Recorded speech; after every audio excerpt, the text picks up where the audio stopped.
audience solennelle pour une installation de 3 nouveaux membres au Conseil constitutionnel, Sophie So, Mokhtar Tal et Véronique Bamouni pour un mandat unique de 9 ans. Cérémonie présidée par le chef de l'État en présence du président de l'Assemblée nationale.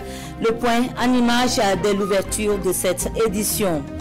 Réduction de la consommation en électricité par un contrôle exercé par le client. Le nouveau projet de la Sonabel dénommé Africité. La cité Azimo de Ouagadougou accueille la phase pilote. Nous en apprenons davantage au cours de cette édition. Ceux qui se sont livrés à des actes de violence et de destruction au Capitole en paieront le prix. Propos de Donald Trump qui lâche ses partisans en se disant scandalisé par les violences. Sur un ton résigné, il affirme vouloir assurer une transition en douceur. Nous développons cette actualité en fin d'édition. Et ce sont les titres de votre 20h. Madame, Monsieur, bonsoir. 3 nouveaux juges pour le Conseil constitutionnel. Ils jurent de se conformer à l'éthique et à la déontologie de la juridiction, et ce, durant leur mandat unique de 9 ans. La prestation de serment est intervenue au cours d'une audience solennelle présidée ce vendredi par le chef de l'État. Les détails avec Roger Kam et Draman Dadia. Sophie So, diplomate de carrière. Mokhtar Tal, enseignant-chercheur, et Véronique Baïli, magistrate de grade exceptionnel. Ces 3 nouveaux membres du Conseil constitutionnel prêtent serment devant le président du Faso et le chef du Parlement avant de rejoindre les autres membres de l'équipe des sages pour un mandat unique de 9 ans. Je jure de bien et fidèlement remplir mes fonctions, de les exercer en toute impartialité dans le respect de la Constitution, de garder le secret des délibérations et des votes, de ne prendre aucune position publique et de ne donner aucune consultation sur les questions relevant de la compétence du Conseil. L'institution que dirige Kassoum Kambou compte 10 membres, dont 3 en fin de mandat chaque 3 ans. Nouveaux et anciens, tous ont obligation de probité et d'impartialité. Leur mission, contrôler la constitutionnalité des lois, s'assurer que les traités et accords signés sont conformes à la loi fondamentale. Le Conseil constitutionnel contrôle également la régularité, la transparence et la sincérité des élections présidentielles et législatives et veille au bon fonctionnement des institutions de la République. À l'issue de la cérémonie et cet après-midi, le chef de l'État a reçu en audience le ministre français des Affaires étrangères. La coopération entre les 2 pays et bien évidemment la sécurité était au cœur des échanges. Plus d'explications avec Césaire Carrefour et Pascal Akane. Coopération bilatérale et sécurité au Sahel était au menu de cet entretien entre le président du Faso et le ministre des Affaires étrangères de la France. Après près d'1 heure d'entretien, Jean-Yves Le Drian fait le point aux journalistes. Le ministre français des Affaires étrangères salue les progrès sécuritaires au Sahel depuis les engagements de Pau il y a de cela 1 année. 1.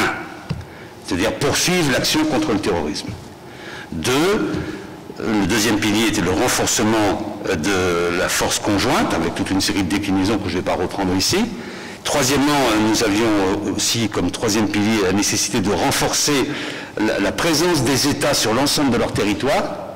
Et le 4e pilier, c'était l'action de développement que l'on appelle l'Alliance pour le Sahel. Et nous serons amenés assez rapidement maintenant, 1 an après Pau, à faire le point sur ces 4 sujets qui sont concomitants. Il n'y a pas un qui est séparé de l'autre.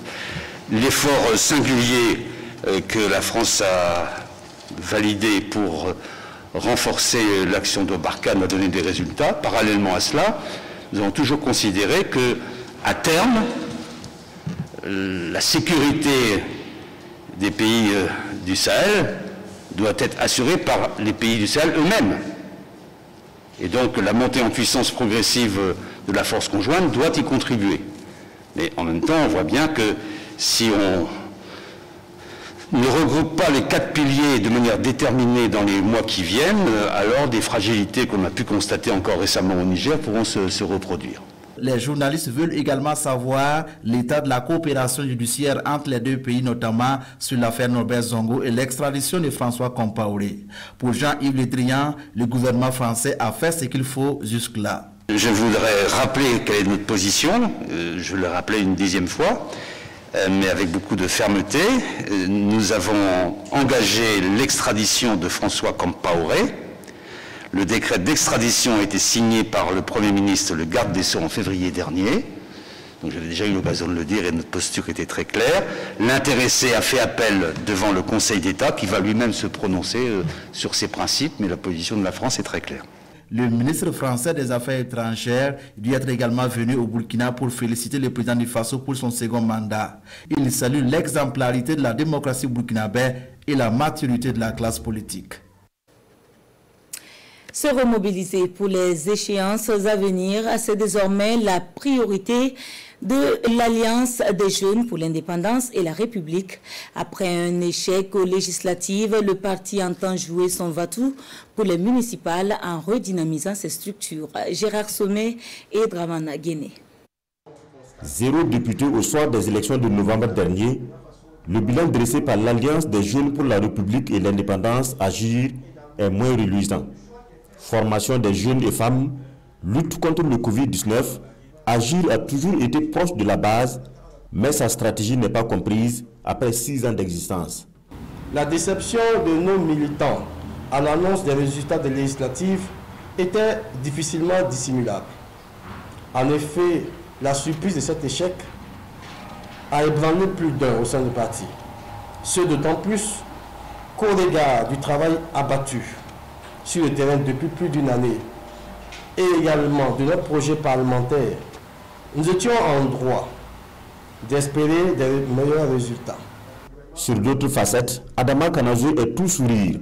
Le candidat à la présidentielle soutenu par AGIR est réélu avec brio. Adama Kanazoué brandit la contribution de son parti à cette victoire. Cette victoire et la reconduction du président Kaboré à la tête de notre pays nous conforte dans notre choix d'accompagner depuis 2015 ce digne fils du Faso. Une analyse chiffrée de nos résultats à ce double scrutin donne ce qu'il suit. 21 443 voix obtenues aux législatives, qui nous place dans le top 10 des partis et formations politiques de la majorité présidentielle. Et au 21e rang sur 126, toutes tendances politiques confondues. Vu sur cet angle-là, nous pouvons être fiers de notre position sur l'échiquier politique national. Pour 2020, la messe est dite. AGIR se tourne vers les municipales à venir.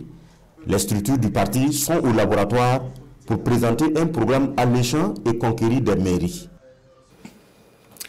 Pas d'élection sans participation de la population. De ce fait, la sensibilisation reste de mise pour en faire comprendre les enjeux. Ce 7 janvier, l'association Conscience démocratique pose ses valises à Koudougou dans le centre-ouest. Elle entend faire passer le message à travers une conférence publique. Roger Kam et Oumou Sissé. À Zignaré comme à Koudougou dans le centre-ouest, le message reste inchangé pour l'association La Conscience démocratique. Pour elle, tout citoyen burkinabé peut et doit participer à la vie politique au regard du faible taux de participation aux élections couplées présidentielles et législatives de novembre 2020.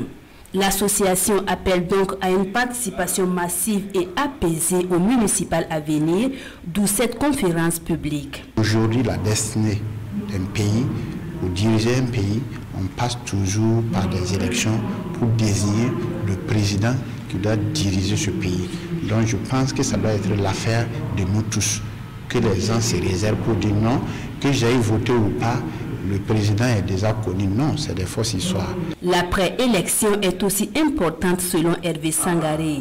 Et la vigilance doit être toujours de mise avant, pendant et après. Et pour aboutir à des élections apaisées, il y a des préalables à respecter. C'est d'abord le dialogue politique qui doit exister. Il y a aussi les questions organisationnelles qui sont liées au modèle de la CENI et aussi à la maîtrise des élections qui feront que le processus pourrait être accepté par la classe politique. Un processus accepté par la classe politique et qui reflète les aspirations des électeurs afin que chaque élection consolide la démocratie et le lien politique entre les Burkinabés, toujours selon les conférenciers. C'est un projet qui se veut novateur en ce qu'il devrait permettre une réduction de la consommation en électricité. Il vise également la responsabilisation du consommateur en lui permettant d'en exercer le contrôle. Il est dénommé Africité et il est lancé par la Nationale de l'électricité. Ce 7 janvier, l'outil fait l'objet d'une sensibilisation dans la cité Azimo de Ouagadougou. Plus d'explications avec Akwala Inebié et Ahadi Sandamba. C'est une séance de sensibilisation sur la consommation de l'électricité. À travers cette rencontre, la direction commerciale et marketing de la Sonabel explique aux consommateurs les avantages du nouvel outil qui doit servir au contrôle et à la réduction de la consommation. Une phase pilote qui concerne les consommateurs de la cité Azimo Ouaga 2000. Ces compteurs permettent aux clients de communiquer avec la Sonabel. Si je dis communiquer, et les compteurs vont permettre aux clients en temps réel de suivre leur consommation d'électricité en kilowattheure et puis aussi en francs CFA, ce qui les permettront de réguler, s'ils le veulent, en temps réel leur consommation. Ça permet aussi à la Sonabel de voir ce qui se passe au niveau du réseau. Ce qui veut dire que lorsqu'il y aura des soucis, immédiatement la Sonabel sera informée et pourra intervenir. Pour les consommateurs, cet outil vient répondre à leurs attentes dans un contexte où les factures d'électricité sont de plus en plus salées. J'ai lancé un appel à tous les résidents de venir sur le site en vue de recueillir toutes les informations liées à ces compteurs intelligents. Parce que ça va leur permettre de gérer, de maîtriser leur consommation, de maîtriser également les factures. Je pense que c'est un avantage important.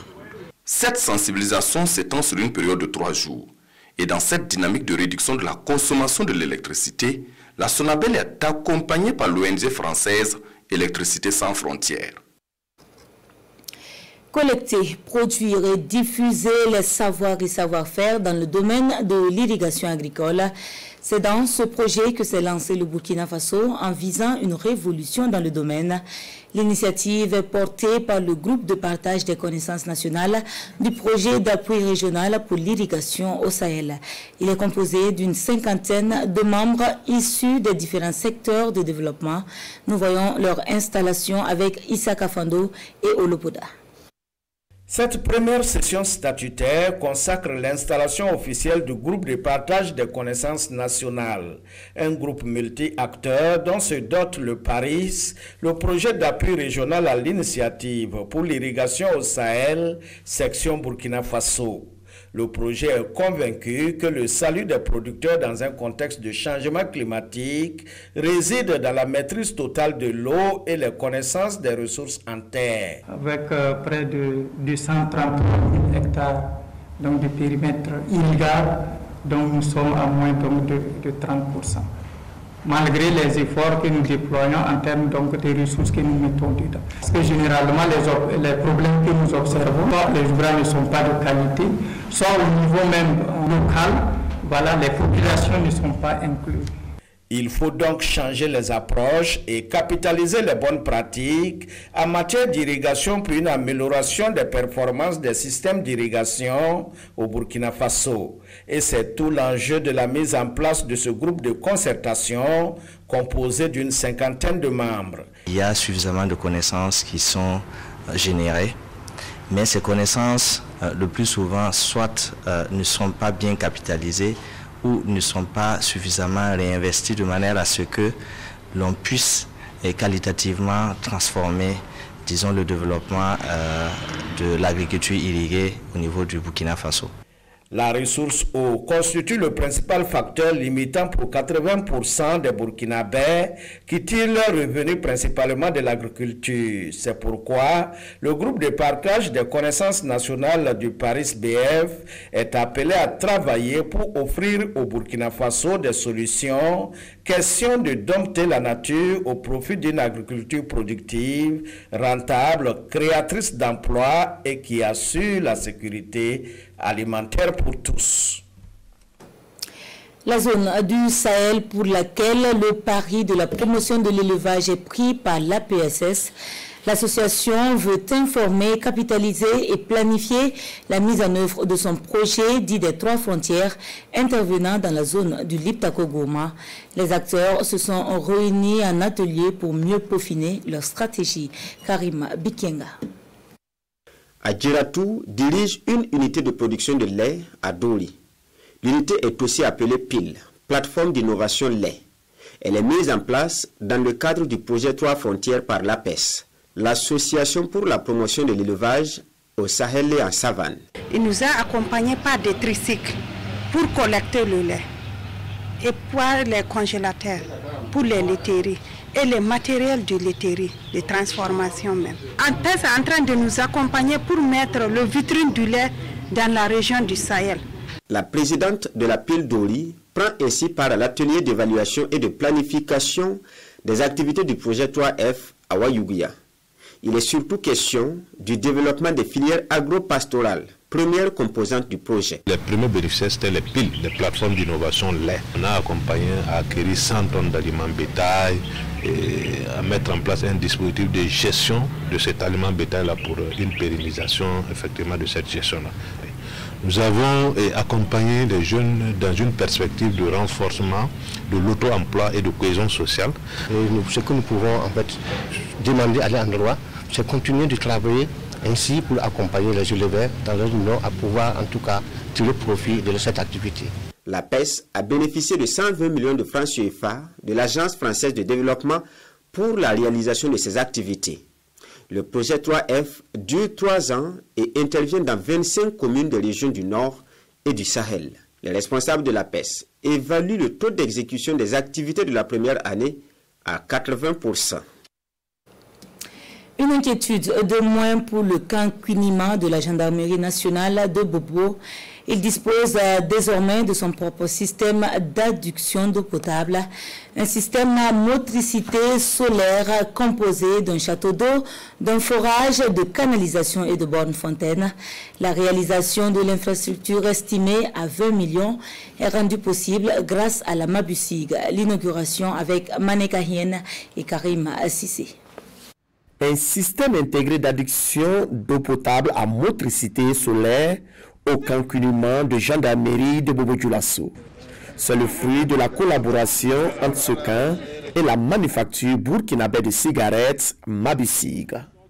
Une infrastructure qui vient ainsi mettre fin au nombreux délestages d'eau que connaissait le camp Kunima de gendarmerie de Bobo-Dioulasso. Si vous avez une angoisse quelque part, ou bien les citoyens, les populations ont des angoisses, si vous n'avez pas d'eau pour vous préparer rapidement, pour être prêt pour intervenir, souvent vous prenez du temps, soit les gens sont allés pour la corvée eau, on a des difficultés pour rassembler les hommes, ça joue énormément sur les délais d'intervention. Le système intégré d'eau potable à motricité solaire du camp Kunima de gendarmerie de Bobo-Dioulasso, c'est un forage de 65 mètres de profondeur avec un débit de 18 mètres cubes. Il comprend un château d'eau de 10 mètres cubes, un réseau d'1,5 km et une pompe solaire de 5 mètres cubes par heure. Son coût de réalisation s'élève à 20 millions de francs CFA. Si nous arrivons à dormir, c'est parce qu'il y a des hommes et des femmes qui sacrifient leur sommeil, parfois même plus que leur sommeil, leur vie comme vous le savez, pour nous protéger. On ne peut pas rester insensible aux besoins de la gendarmerie, aux besoins des autres forces de défense et de sécurité. Le donateur a dans son viseur la réalisation de ce type d'infrastructure dans bien d'autres garnisons du pays. Il invite par ailleurs d'autres personnes physiques ou morales à laisser parler leur cœur au profit des forces de défense et de sécurité. Nous mettons le cap à présent sur les cascades de Karfigela, de l'eau à profusion qui coule naturellement et chute des rochers. Cela se fait de façon continue, y compris en saison sèche, comme vous allez le voir.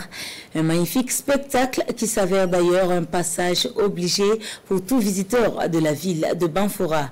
Nous n'avons pas dérogé à la règle, étant de passage dans la ville pour le 11 décembre. Nous voyons cela avec Sié Lassina Ouattara et Vincent Kendrobeugo. Le lieu est d'une réputation au point que le visiteur qui débarque à Banfora a hâte d'y faire un tour.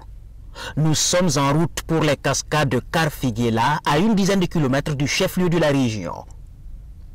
Nous y sommes déjà, enfin presque. Il faut achever la course à pied. D'abord, une haie d'honneur formée par les manguiers accueille les touristes. La zone est bien verte, boisée et regorge de ressources naturelles au profit des ménagères.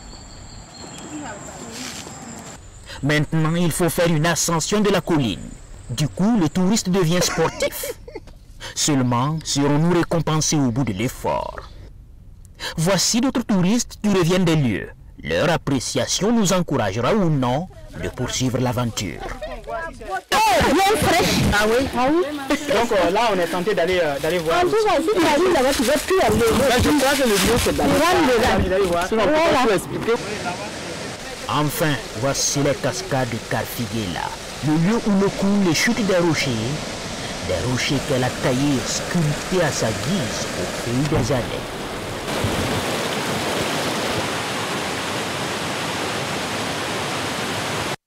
Nous ne sommes pas les seuls visiteurs sur les lieux. Ça donne envie de venir chaque fois, quoi. Ah ouais. Venir visiter.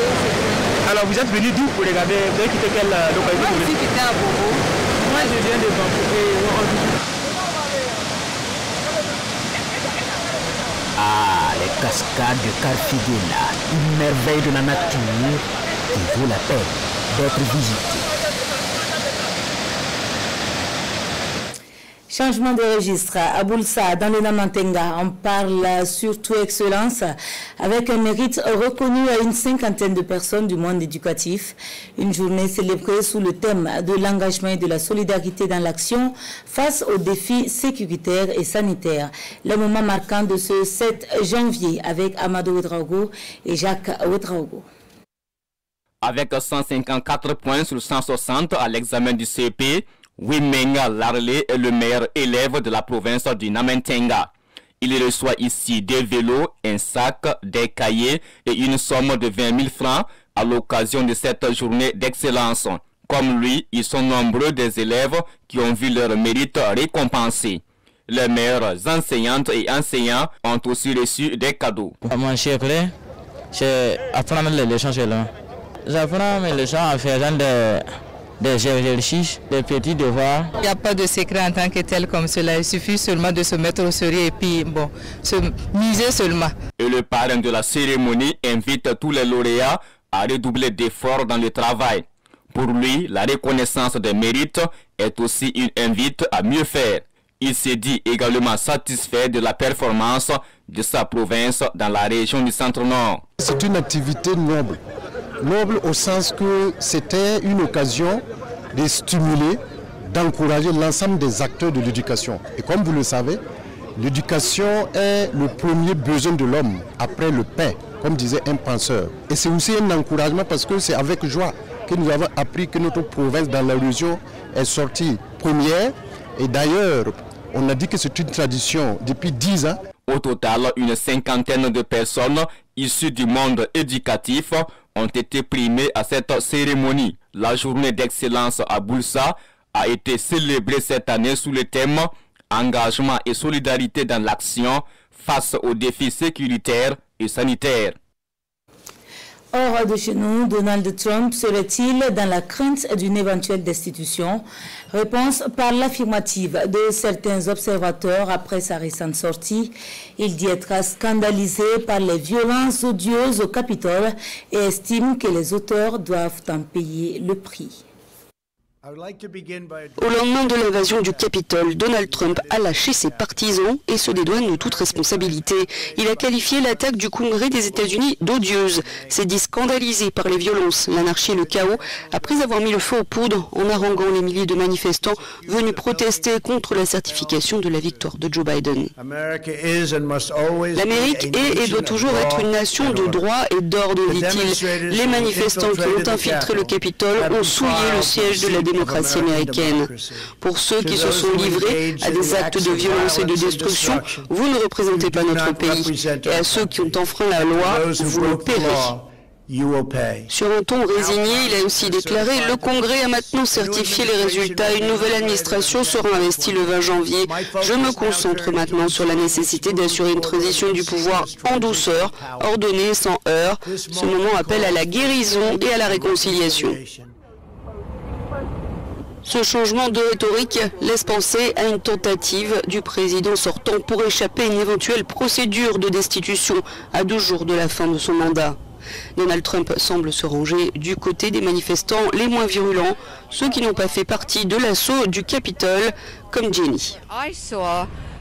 Ce que j'ai vu, c'est un mouvement patriotique qui est venu à Washington. Il a peut-être été détourné par quelques personnes qui n'étaient pas pacifiques. Je ne peux pas parler de ça, nous n'en faisions pas partie.